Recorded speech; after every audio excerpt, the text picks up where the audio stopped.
नमस्कार, मैं हूं मनोज वर्मा और आप देख रहे हैं अटेंशन। और अटेंशन में आज बात होगी किसान की बात और बिछी चुनावी बिसात। जी एक तरफ जहां किसान एमएसपी की मांग को लेकर आंदोलन कर रहे हैं, तो दूसरी तरफ लोकसभा चुनाव के पहले कांग्रेस वोट की फसल काटने में जुट गई है। ये हम इसलिए कह रहे हैं कि राहुल गांधी ने सत्ता में आने के बाद स्वामीनाथन आयोग की रिपोर्ट को आधार बनाकर एमएसपी देने की गारंटी दी है, जबकि यूपीए सरकार ने ही स्वामीनाथन की सिफारिशों को खारिज कर दिया था। ऐसे में सवाल ये है कि राहुल की गारंटी पर किसान कितना भरोसा करेंगे और क्या लोकसभा चुनाव में कांग्रेस का दाव बीजेपी की मुश्किल बढ़ा देगा। आज चर्चा इन्हीं सवालों के आसपास करेंगे, लेकिन पहले रिपोर्ट देखिए।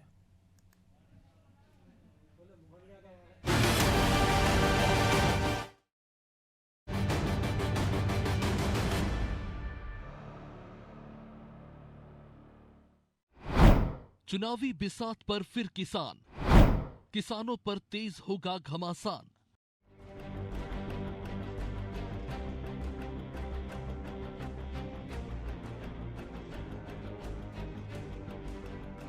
एमएसपी की मांग को लेकर किसान और सरकार के बीच संग्राम छिड़ा हुआ है। दिल्ली के पास किसान आंदोलन कर रहे हैं, लेकिन अब कांग्रेस भी इस आंदोलन में कूद पड़ी है। राहुल गांधी ने तो ऐलान कर दिया है कि सत्ता में आने पर वो एमएसपी देंगे, लेकिन राहुल की गारंटी पर शायद किसानों को भरोसा नहीं। दरअसल राहुल जिस स्वामीनाथन आयोग की रिपोर्ट को आधार बनाकर ये गारंटी दे रहे हैं, वो रिपोर्ट कांग्रेस सरकार के दौरान ही आई थी, लेकिन इसे लागू नहीं किया गया। दिलचस्प ये है कि इस स्वामीनाथन रिपोर्ट में कहीं भी एमएसपी का कानून बनाने की बात नहीं थी, लेकिन अब किसानों के सहारे 24 की नैया पार करने के लिए कांग्रेस एमएसपी का दांव चल रही है। उसके नेता भी राहुल गांधी के सुर में सुर मिला रहे हैं। की मांग क्या है? मोदी गारंटी की बात रोज हम भाजपा के विज्ञापन में, केंद्र सरकार के विज्ञापन में, मध्य प्रदेश शासन विज्ञापन में सुनते हैं Modi guarantee, Modi guarantee, Modi guarantee. अरे मोदी गारंटी हुई थी, किसानों के साथ बैठ के चर्चा हुई थी और उसमें यह तय हुआ था कि वो एमएसपी का कानून बनाएंगे, यह तय हुआ था। चुनाव नजदीक है तो कांग्रेस स्वामीनाथन रिपोर्ट का राग अलाप रही है, लेकिन 2010 में जब केंद्र में यूपीए की सरकार थी, तब यूपीए की सरकार ने आयोग की सिफारिशों को खारिज कर दिया था। और गौर करने वाली बात यह है कि आयोग ने अपनी रिपोर्ट 2006-07 में सौंपी थी, यानी यूपीए सरकार के पास करीब 4 साल थे कि वो इस पर फैसला ले सके। हालांकि अब राहुल की गारंटी पर बीजेपी तंज कस रही है। हमारे राष्ट्रीय कृषि मंत्री माननीय अर्जुन मुंडा जी ने कहा है कि हर समय सरकार किसानों और किसान संगठनों के प्रतिनिधियों से बात करने को तैयार है और उनकी जो मुद्दे हैं उन मुद्दों को व्यवहारिक धरातल पर देख करके, व्यवहारिक धरातल पर ला करके और सरकार के सामने रखे, तो सरकार हर इश्यू पर बात करने को भी तैयार है और हर मुद्दे का समाधान करने को भी तैयार है। 2010 में राज्यसभा में बीजेपी सांसद प्रकाश जावड़ेकर के एक प्रश्न पर केंद्र सरकार की तरफ से जवाब देते हुए केवी थॉमस ने कहा था कि एमएसपी और उत्पादन लागत के बीच का संतुलन बिगड़ सकता है। उन्होंने तो ये तक कहा था कि सरकार ने आयोग की सिफारिशों को स्वीकार नहीं किया, लेकिन अब वोटों की फसल काटने के लिए राहुल गांधी ये वादा कर रहे हैं कि सत्ता में आते ही वो एमएसपी लागू करेंगे और किसानों को हक देंगे। लेकिन किसान उनकी बातों पर कितना भरोसा करेंगे, ये तो चुनावी नतीजे ही बताएंगे। ब्यूरो रिपोर्ट, अनादि टीवी।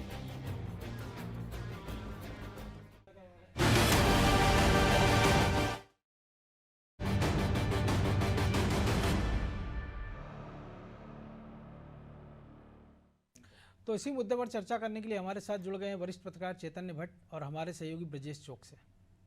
वो स्वागत है चैतन्य जी आपका अनादि टीवी में। चैतन्य जी, आवाज आ रही है आपको?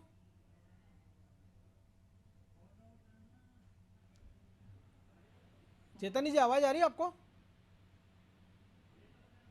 चलिए ब्रजेश जी, एक बार फिर देश किसान आंदोलन की दहलीज पर खड़ा है, या कहें कि देश की राजधानी की दहलीज पर किसान खड़े हैं। 2 साल लंबा हमने देखा एक संघर्ष, एक टकराव, एक आर्थिक नाकेबंदी, तमाम सारी चीज़ें, और एक बार फिर से जब लोकसभा चुनाव के मुहाने पर देश खड़ा है और उस समय विधानसभा चुनाव थे उत्तर प्रदेश के, क्या सिमिलरिटी देख रहे हो और जो किसानों की मांगे हैं, क्योंकि पूरे देश से एक साथ मांग नहीं उठी है, केवल पंजाब के कुछ किसान संगठन इसकी मांग ले रहे हैं, लेकिन जो कांग्रेस जिस प्रकार से उसके समर्थन में उतरी है, तो क्या लग रहा है आपको कांग्रेस को इसके फायदा होता नजर आएगा? देखिए मनोज जी, हम पिछले आंदोलन के यदि जिक्र करें तो पिछला आंदोलन भी कब शुरू हुआ था, जब विधानसभा चुनाव थे उत्तर प्रदेश में। और एक तरह से यदि उन शब्दों को मैं दोहराना चाहूँ जो योगेंद्र यादव ने कहा था कि हमने एक अच्छी पिच तैयार कर दी है, लेकिन विपक्ष उसका फायदा नहीं उठा पाया। तो आप देखिए क्या वही पिच फिर तैयार करने की कोशिश की जा रही है। निश्चित तौर पर जब भी आंदोलन होते हैं, चाहे किसान आंदोलन हो, चाहे कर्मचारियों के आंदोलन हो, चाहे अन्य आंदोलन हो, चुनाव के समय पे होते हैं, जब सरकारें चुनाव में जाती हैं, वो इसलिए होते हैं कि प्रेशर पॉलिटिक्स की जाए, प्रेशर बनाया जाए ताकि उनकी मांगें मानी जाएं। लेकिन इस आंदोलन को थोड़े अलग नजरिए से देखना होगा। ये आंदोलन अभी क्यों हो रहा है, और वो वादे जो आप कह रहे हैं, राहुल गांधी कह रहे हैं कि हम पूरा कर देंगे, एमएसपी का जो वादा है, क्या आप भूल गए हैं कि राहुल गांधी की ही सरकार थी, उन्हीं की पार्टी की सरकार थी, डॉक्टर मनमोहन सिंह थे, जब स्वामीनाथन का आयोग की रिपोर्ट आई थी, कमेटी किसने बनाई? उनकी सरकार ने कमेटी बनाई। रिपोर्ट आई, रिपोर्ट को लागू किसकी सरकार ने नहीं किया? बाकायदा संसद के वो उस पर पटल पर दस्तावेजों में प्रमाण है इसके कि हम इसको लागू नहीं कर सकते। तो अब आपने लागू नहीं किए, अब आप लागू कर रहे हैं। यदि एक और उदाहरण देख लीजिए आप, ओल्ड पेंशन स्कीम जी, जब सरकार आपकी भी थी राज्यों में, आपने कहा कि नहीं ओल्ड पेंशन स्कीम एक बड़ा बोझ बन गई है, आर्थिक रूप से आपको ये कमजोर कर रही है, राज्यों की हालत खराब कर रही है। तमाम राज्यों ने सहमति दी थी, कांग्रेस शासित राज्य थे, चाहे अन्य राज्यों की हम बात कर लें, दूसरे दलों की जहां पर सरकारें थी, सबकी सहमति से ओल्ड पेंशन स्कीम को बंद किया गया था, नया फॉर्मेट आया था। लेकिन जब आपको लगा कि आप इसके बहाने कुछ वोट हासिल कर सकते हैं, तो आप जब विपक्ष में आए तो सत्ता में पाने के लिए आपने कहा हम तो ओल्ड पेंशन स्कीम लागू करेंगे। अब आप कह रहे हैं कि हम एमएसपी की गारंटी देंगे। तो आज आप कह रहे हैं जब आप कर सकते थे पहले, तब आपने किया नहीं। और जो आप आंदोलन शुरू हो रहा है उसको हवा देने के लिए, क्योंकि लोकसभा के चुनाव में आप इससे किस तरह से फायदा उठा सकते हो, तो एक पिच तैयार कर रहे हैं किसान। और जो आपने कहा सही कहा है कि एक राज्य के किसान तक सीमित हो गए ये आंदोलन। यदि हम उत्तर प्रदेश के विधानसभा चुनाव देखें तो उससे पहले जो आंदोलन हुआ था तो उसका असर विधानसभा चुनाव पर कहीं भी नजर नहीं आया। एक राज्य के किसान आंदोलन कर रहे हैं, जिसकी जो जहां तक की है कि उस राज्यों में किसका प्रभाव है, जो बिचौलिए हैं उनका वर्चस्व है। बाकी के राज्यों से इस तरह की मांग ना पिछली बार उठी थी ना अब उठी है। और ये वो मांगे हैं मनोज जी, जो कोई भी सरकार रहे, चाहे कांग्रेस की सरकार रहे, चाहे बीजेपी की सरकार रहे, चाहे अन्य सरकारें रहे, कोई भी ये मांग पूरी नहीं कर सकता। क्योंकि ये जो मांग ये पूरी करेंगे तो पूरा एक आर्थिक रूप से मतलब सरकारें ध्वस्त हो जाएंगी, कह सकते हैं। इस तरह से सारे विकसित और जो विकास के जो काम है वो ठप हो जाएंगे। आप तमाम किसानों का कर्ज कैसे माफ कर सकते हैं? यदि आप एमएसपी की बात कर रहे हैं तो उसमें भी आप देखिए कि जो विश्व व्यापार है उससे आपके समझौते हैं, तो आप वैसा भी नहीं कर सकते हैं कि आप एक तरह से मूल्य निर्धारित कर दें। तो जो बहुत सारी मजबूरियां हैं जो किसान भी समझते हैं और राजनेता भी समझते हैं। लेकिन चूंकि चुनावी साल है, चुनाव में जाने वाले हैं, चंद दिनों बाद आपकी तरह से आचार संहिता लग जाएगी, कुछ महीनों में चुनाव हो जाएंगे। इसलिए राहुल गांधी ने एक दाव चल दिया है। ये दाव कितना कारगर होगा ये तो आने वाला समय बताएगा। लेकिन निश्चित तौर पर ये उसी तरह से पिच तैयार की जा रही है जिस तरह से पहले योगेंद्र यादव ने कहा था कि हमने पिच तैयार कर दी है, अब विपक्ष चाहे तो इसका फायदा उठा ले। बिल्कुल, योगेंद्र यादव को देखा आपने, राहुल गांधी की यात्रा में चल रहे हैं वो, तो ये वही लोग हैं जो एक पिच तैयार कर रहे हैं। चेतन जी, ये जो यू टर्न पॉलिटिक्स है कांग्रेस की नई ओल्ड पेंशन स्कीम की बात करो या जातिगत जनगणना की बात करें, क्योंकि नेहरू जी खारिज करते हैं, इंदिरा गांधी नारा देती है जात पर ना पात पर, इंदिरा जी की बात पर मोहर लगेगी हाथ पर, और राजीव गांधी उसका संसद में विरोध करते हैं मंडल कमीशन की रिपोर्ट का, और अब राहुल गांधी कहते हैं कि जातिगत जनगणना कराएंगे।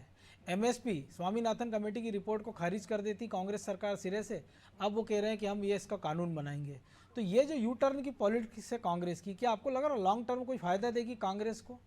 और ये जिस प्रकार के जो मुद्दे उठाए जा रहे हैं देश में, उसका देश को कुछ फायदा होगा? नहीं, देखिए कांग्रेस के सामने अभी अपना सबसे बड़ा जो संकट है वो अपने अस्तित्व को बचाए रखने का है। और जब अस्तित्व को बचाए रखने की बात आती है तो हर तरह के प्रयोग या हर तरह के प्रयास पार्टी करती है। जिस तरह से पार्टी में भगदड़ मची हुई है, उसके बड़े बड़े नेता उसका दामन छोड़कर दूसरी पार्टी में जा रहे हैं, तो आप ये मान के चलिए कि कुछ दिनों में ऐसा ना हो कि कांग्रेस पूरी तरह से खाली हो जाए। और ये वहाँ के जो नेता हैं वो इस बात को स्वीकार भी कर रहे हैं कि जो परिस्थितियां हैं और उसमें कोई निर्णय नहीं ले पा रहा अगर हमारा हाईकमान, तो इन परिस्थितियों में कांग्रेस का खात्मा भी हो सकता है, जी। इसमें कोई संदेह की बात नहीं है। दूसरी बात क्यू टर्न लेने की बात है, तो देखिए ओल्ड पेंशन स्कीम की उन्होंने हिमाचल में घोषणा की थी, उसको शुरू किया है, वो एक अलग मुद्दा है कि उसमें आर्थिक स्थिति कितनी डावाडोल होती जा रही है। उस मुद्दे को लेके अगर वो एमएसपी की बात करते हैं तो एमएसपी देना संभव नहीं है किसी भी सरकार के लिए, अभी ब्रजेश भाई ने भी बताया, क्योंकि जिन 23 जिन्सों पर अभी एमएसपी मिलती है उसमें भी पूरी तरह से एमएसपी नहीं हो पाती, जैसे 8 या 10 जिन्स पर एमएसपी मिल पाती है। और अगर पूरे तमाम चीजों पर अगर एमएसपी देने की बात करेंगे तो आप ये मान के चलिए कि 10 लाख करोड़ रुपए का खर्च आता है, और वो सहन करना किसी भी सरकार के बस की बात नहीं।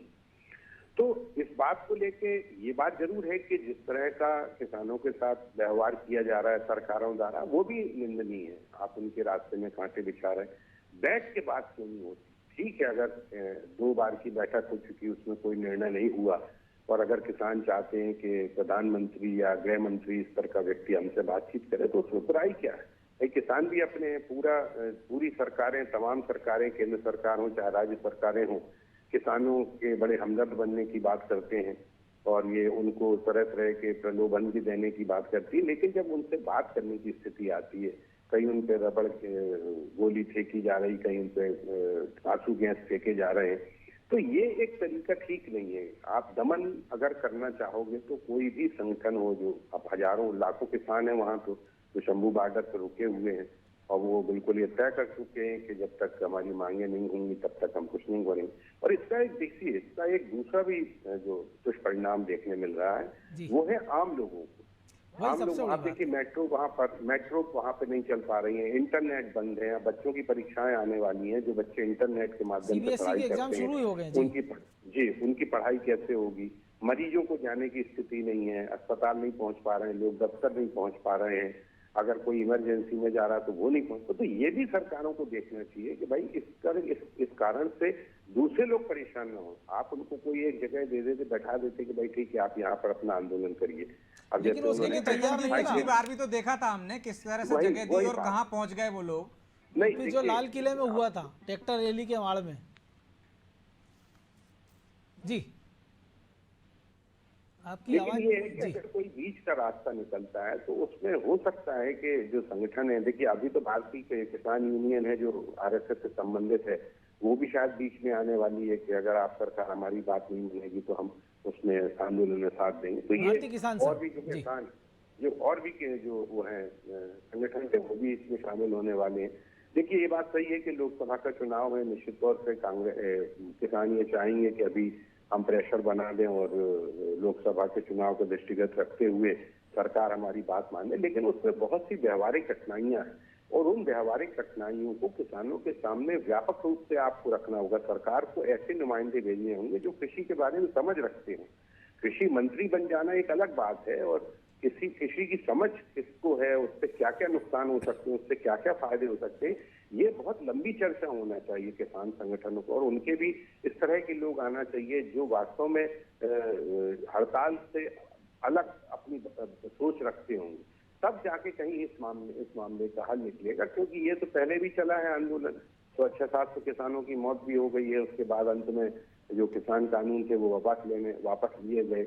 लेकिन उसके बाद ये कहा गया था कि एक समिति बनाएंगे, लेकिन 2 साल में समिति ने कोई बात कही और ना ही किसानों से कोई बात की, ना कोई इसमें निर्णय। लेकिन दिक्कत ये हुई ना, जो किसान नेता आंदोलन में शामिल थे उनमें से 90% चुनाव लड़ने चलेगा पंजाब में।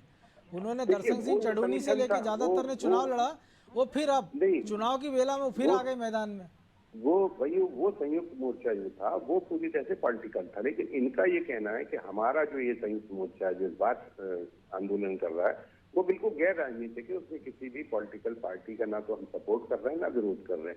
हमारी सीधी मांग केंद्र सरकार से है, और केंद्र सरकार अगर हमारी बातों को नहीं मानती है तो हम आगे का रास्ता तय करेंगे। तो बेहतर ये होगा कि अगर आप तमाम लोगों की जो परेशानियां हैं, आम आदमी की जो परेशानी, उसके मद्देनजर केंद्र सरकार को एक लंबी बैठक, लंबी बातचीत, और अगर वो कहते हैं कि भाई गृह मंत्री आ जाए तो गृह मंत्री को आने में क्या दिक्कत है, या उनके साथ साथ जो एक्सपर्ट हैं कृषि के वो भी अगर आ जाएं तो क्या लेकिन दिक्कत क्या है? चेतन तो जी आप अगर मानते आपको हैं बीच कि का गृह रास्ता मंत्री के पहुंच जाने से मामला सॉल्व हो जाएगा? देखिए गृह नहीं, राज्य देखिए, मंत्री जा रहे हैं, 3-3 मंत्री जा रहे हैं, वो तो उनका बातें तो मांग उनकी तो जो वही मांग रहेंगी है, ना, वो ऊपर तक पहुंचाई जाएंगी। उनकी समझौता तो तब होगा ना जब एक कदम आप पीछे पड़ो, एक कदम सरकार पीछे हटे। आप नहीं अपनी तो जिद पे अगर रहोगे, अगर सरकार अपनी अगर जिद वो पे रहेगी। अगर वो कह रहे हैं कि गृह मंत्री आए तो गृह मंत्री को जाने में क्या दिक्कत है भाई? 50 जगह भाषण देने जाते हैं गृह मंत्री, अगर किसानों से बातचीत करने चले जाएंगे तो कौन सा उनका कद छोटा हो जाएगा? और अगर उनको लगता है कि भाई प्रधानमंत्री या गृह मंत्री इस तरह के व्यक्ति हमसे बात करेगा तो हमारी बात ज्यादा बेहतर संवेदनशीलता से सुन लेगा, क्योंकि उनके पास अधिकार है। जो भी अभी मंत्री जा रहे हैं वो कोई अधिकार संपन्न तो है नहीं। जैसे पिछली बार भी जो नरेंद्र सिंह तोमर ने लंबी बात की थी, हर बार उनका तो आरोप ये था कि हर बार वो हमारी बात सुन के अंदर जाते थे, वहां से निर्देश लेके आते थे।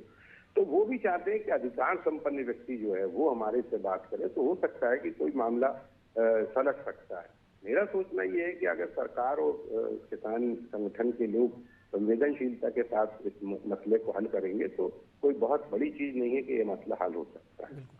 तो ब्रजेश जी, ये तो एक व्यवहारिक दिक्कतें हैं, लेकिन एक पॉलिटिकल अगर हम देखें कि कांग्रेस ने जो कहा है कि ओल्ड पेंशन की बात की थी, हिमाचल में उन्होंने लागू की, राजस्थान छत्तीसगढ़ में बात की। इसके बाद हमने देखा जातिगत जनगणना, जब नीतीश कुमार के साथ उनकी गठबंधन सरकार थी बिहार में, उन्होंने करा दी थी। अब जिस एमएसपी का वो समर्थन कर रहे हैं, तो तेलंगाना में उनकी सरकार है, कर्नाटक में है, हिमाचल में है, झारखंड में वो सहयोगी है, वहाँ उसको लागू करा दे। वो वहाँ की सरकारें घोषणा कर दे कि हम इन्हीं चीज़ों पर एमएसपी देंगे, तो किसानों को एक भरोसा होगा और एक नैतिक दबाव केंद्र सरकार पर भी पड़ेगा कि जब राज्य सरकारें दे सकती हैं तो फिर केंद्र सरकार क्यों नहीं कर सकती है। और एक भरोसा हो जाएगा कि कांग्रेस केवल छोटी घोषणाएं नहीं कर रही है, वो उसको लागू करने के लिए गंभीर भी है। क्योंकि ओल्ड पेंशन स्कीम ऐसी है कि 2034 के पहले शायद ही किसी कर्मचारी को पेंशन मिलनी है, उसमें अभी 10 साल का लंबा वक्त है। देखिए मनोज जी, किसी भी राजनीतिक दल को हम देखते हैं कि जब वो विपक्ष में होता है उसके मुद्दे अलग होते हैं। वो आंदोलन जो करते हैं उनके बीच में जाते हैं, उनकी मांगों को अक्षरशः मान लेते हैं और ये कहते हैं कि हमारी सरकार आएगी तो हम मानेंगे। चाहे वो मध्य प्रदेश की सरकार की बात कर लें, हम पिछली सरकार की बात कर लें, कमलनाथ जी किस तरह से शिक्षकों के आंदोलन में गए थे और उसके बाद में जिस तरह से ज्योतिरादित्य सिंधिया वो मुद्दा उठाते रहे। उन्होंने अब कह रहे हैं कि 2700 रुपये कुंटल गेहूं का हम देंगे, वादा कर रहे थे। उन्होंने कहा था कर्ज माफ़ी का वादा करेंगे, तमाम तरह के बेरोजगारी भत्ता देने के। लेकिन ये तब किए थे ना आपने जब आप विपक्ष में थे। जब आप सत्ता पक्ष में रहते हैं तब आपके विचार बदल जाते हैं क्या? तब आपको वो मजबूरियां नजर आती हैं मनोज जी, वो आपको हालात दिखते हैं कि आप क्या कर सकते हो क्या नहीं कर सकते हो। अभी सिर्फ आपका एकमात्र मकसद रहता है कि आपको सत्ता में आना है, तो सत्ता में आने के लिए आप तरह तरह के प्रलोभन दे देते हैं, वादे कर लेते हैं और कई वादे हैं जो आप निभा नहीं पाते। छत्तीसगढ़ का एक बड़ा वादा मैं आपको उदाहरण के तौर पर गिना सकता हूं कि बघेल जब विपक्ष में थी कांग्रेस, उन्होंने कहा कि हम शराबबंदी करेंगे, भूपेश बघेल, लेकिन सत्ता में आए 5 साल तक वो शराबबंदी नहीं कर पाए, लास्ट में कमेटी बनाने की बात करते रहे। तो ऐसे वादे करना ही क्यों? हमने देखा है कि ये वादे इसलिए आप कर जाते हो कि आप सत्ता में आएंगे तो फिर आप उसके हिसाब से विचार करने लगते हो। नहीं वादा करोगे तो 5 साल तो आपकी जनता कुछ कर नहीं सकती है। तो ये जो राजनीतिक दल हैं वो देश की बात नहीं सोचते हैं, राज्यों की बात नहीं सोचते, वो अपना हित देखते हैं। उनको सत्ता में आने के जो लालच रहती है उसकी वजह से कुछ ऐसे वादे कर जाते हैं। फिर जब आपको देखते हैं कि आर्थिक स्थिति ऐसी है, सरकार को कैसे चलाएंगे, ज़्यादा से ज़्यादा आपका भुगतान वेतन पर चला जाता है, तो विकास के काम भी आप पे एक जिम्मेदारी है, उसका भी आप पर प्रेशर रहता है। और मुफ्तखोरी की जो योजना चल रही हैं और कुछ योजना, और इसके बाद से और एक वजह ये हो गई है कि मुफ्तखोरी की योजनाओं की वजह से हम देख रहे हैं कि एक सरकार बन गई है, एक सरकार बनी कि एक दल का उदय हो गया। आप देखिए, एक आंदोलन से एक दल खड़ा हो गया। इसके बाद जिस तरह से आपने भी कहा कि पिछला किसान आंदोलन हुआ, अधिकांश किसान नेता चले गए, चुनाव लड़ने के लगे, उन्हें लगा कि हमने आम आदमी पार्टी में भी बड़े बड़े नेता बन गए, आंदोलन से उपजे, इस आंदोलन से हमें भी कुछ फायदा हो जाएगा। समय की बात है। अब ब्रजेश जी, एक छोटी सी प्रतिक्रिया चेतन जी आपकी। किसानों को भी पता है कि संसद का आखिरी सत्र खत्म हो गया है, अब जो भी निर्णय होगा वो नई सरकार करेगी। ऐसे में आंदोलन की टाइमिंग राजनीति ज्यादा नजर नहीं आ रही आपको? क्योंकि पता है कि अगर वो आश्वासन भी दे देंगे तो भी होना कुछ नहीं, जो होगा नई सरकार करेगी। देखिए, राजनीति तो हर चीज में है, चाहे वो किसान हो, चाहे व्यापारी हो, चाहे छात्र हो, कोई भी राजनीति तो करता ही है। और फिर राजनीतिक दल उसका फायदा उठाने की कोशिश करते हैं। जैसे राहुल गांधी ने कह दिया कि हम एमएसपी के कानूनी गारंटी दे दें। मुझे नहीं लगता कि ये संभव। कह देना बहुत आसान है, लेकिन जब आप सत्ता में आते हो जैसे उन्हें मुफ्त की घोषणाएं कर दी। अब वो लाडली बहना में देखिए उनको पसीना आ रहा है डॉक्टर मोहन यादव को पैसा देने में। तो बिल्कुल। घोषणाएं कर देना सत्ता पाने के लिए अलग बात है, लेकिन उसको जब आप सत्ता में आ जाते हो, जब आप अपने खजाने की तरफ नजर डालते हो, तब आपको समझ में आता है कि हमने ये जो घोषणाएं की ये हम फलीभूत कर पाएंगे कि नहीं कर पाएंगे। तो मुझे लगता है कि ये जो राहुल गांधी ने जो टर्न लिया है ये कोई मायने नहीं रखता है और इस पर कोई भरोसा भी नहीं करेगा, क्योंकि जैसा कि ब्रजेश भाई ने भी बताया कि तो मनमोहन सरकार ने भी इनकार कर दिया था कि भाई ये संभव नहीं है देना। तो समय अगर कांग्रेस इतनी किसानों की हमदर्द होती तो उसी समय एमएसपी की गारंटी दे देती। ये कह देना बहुत आसान और है। वो भी ऐसे प्रधानमंत्री ने जो जिनको बारे में कहा जाता है कि बहुत अच्छे अर्थशास्त्री भी थे। जब उनका अर्थशास्त्र फेल हो गया तो जाहिर सी बात है कि राहुल गांधी का अर्थशास्त्र निश्चित तौर पर क्या कहेगा। सवाल ही लेकिन नहीं। जी बिल्कुल समय इतना ही सही। था। बहुत धन्यवाद चेतन जी आपका। तो निश्चित तौर पर किसानों की मांगे अपनी जगह है, लेकिन उस पर जो राजनीति हो रही है उस पर राजनीतिक दलों को विचार करना चाहिए कि जब आप सत्ता में होते हैं तब आपके सुर ताल कुछ और होते हैं, और जब विपक्ष में हो जाते हैं तब आपकी कथनी करनी कुछ और हो जाती है। तो किसानों की अपनी समस्या है, लेकिन सारे किसान आंदोलन के साथ जुड़े जो लोग हैं, जो बाकी तमाम सारे किसान हैं, उनको भी इस बात पर विचार करना चाहिए कि उनके हित में क्या है। क्योंकि एक आंदोलन में जरा सी गड़बड़ी पूरे किसानों को न केवल बदनाम कर देती है, बल्कि तमाम सारे किसान आंदोलन के साथ साथ तमाम सारे और आंदोलन को भी कटघरे में खड़ा कर देती है। अटेंशन में आज इतना ही। मुझे दीजिए इजाज़त और आप देखते रहिए अनादि टीवी। नमस्कार।